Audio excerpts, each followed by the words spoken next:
have Jason Quinn, the CFO of Absa Group, with me to give us some insights on the trends and discussions that he's undertaken to this point at the World Economic Forum. What has been the key takeaway for you? Things that were emerging issues 3 years ago are real issues today. So if you think about something like companies making commitments to net zero carbon emissions and things, that was a theoretical conversation a few years ago. We've moved way past that into actual commitments. We've moved into strategies, plans, operations, infrastructure, and things like that. So some of the trends that were there a few years ago, you can see how they've progressed well. And then, of course, today there's all the doom and gloom around the global economy and all the impact that might have on the world. So, it's a combination of new and emerging issues and progress on old ones. The Global Risk Report 2023 was published. Cost of living is the number one risk, which of course could see attention moving away from our shared risks of climate change, adaptation and mitigation. Do you think we're going to see this inner focus really starting to take away from our shared vision and our shared responsibility? Well, absolutely. I think there's going to be lots of discourse and dissonance on this thing. If you look at those United Nations Sustainable Development Goals, they all make a lot of sense to all of us, but there's inherent conflicts in some of them. If you think about Africa and the just transition away from carbon and towards renewables and the opportunity that presents, but how complicated that transition can be, that report was also quite startling. If you think about in the USA, 2 out of 3 households struggling to pay their bills at the end of every month. So this isn't an emerging market issue, this is a global issue.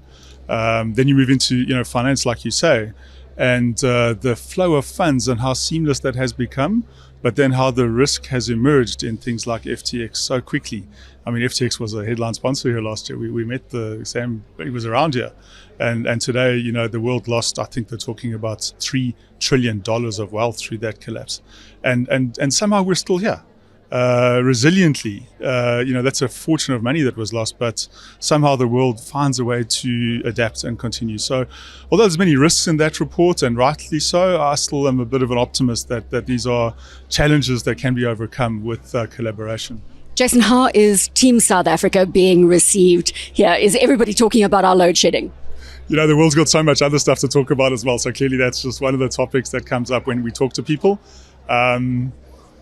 Team South Africa has been a long-standing constituent of this forum, and rightly so. And it's been very good for South Africa. And I think we're warmly welcomed in every interaction that we come to in a supportive way and in also a commercial way. So I think we stand tall here as South Africans. And then just a final question. So Professor Klaus Schwab saying that the world is changing. That is the one thing that we can be sure of. What is going to happen down the line? We have no clue whatsoever.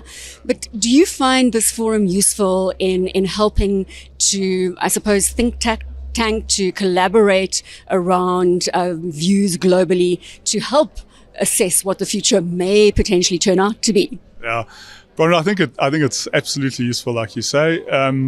If you go back over a couple of years, it's been a gathering point for people. So us as Absa, we come here, we meet with our global partners in person. That's a huge opportunity. That causes better innovation in our company. It causes us to think carefully about strategy. So we get real commercial benefit from interacting with partners. And then there's also personal development for our leadership, to come here and, as you say, listen to people at the coalface of many of the problems. And for me personally, I attend a lot of different sessions that have nothing to do with finance, just to find out more about all sorts of interesting things. So it's an incredible personal development week, but also a real commercial interaction on a variety of strategic issues. What is the thing that you're most looking forward to, which is not finance related and is personal development related?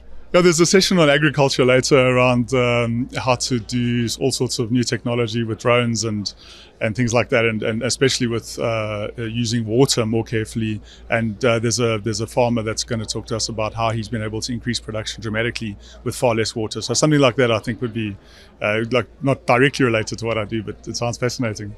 Jason, thank you so much. Such a pleasure chatting to you.